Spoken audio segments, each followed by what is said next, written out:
Eliquis. Introduction for new users. Introduction. Are all blood clots harmful? Select yes or no. Correct. Blood clots are helpful when they form to stop bleeding. Blood clots not related to injury can be harmful when they form and move inside the blood vessels, reducing blood flow. If the blood is too thin, is it more likely that a blood clot will form inside the blood vessels and heart? Select yes or no. Correct.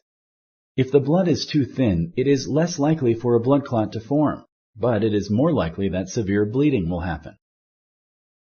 If you miss a dose before it is time for the next dose, you shouldn't double the dose. Select true or false. Correct. You shouldn't double the dose or you risk bleeding.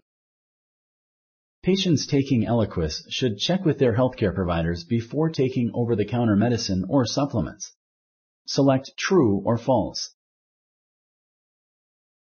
Correct. Other medicines and supplements can affect how thin the blood is. That is why you should check with your healthcare provider before taking any medicine or supplement.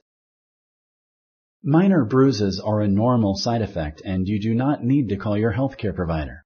Select true or false. Correct. Minor bruises are normal and do not need to be seen by your healthcare provider. But large areas of bruising or unusual bruising are not normal, and you should call your healthcare provider if they happen. Thank you for using Explain.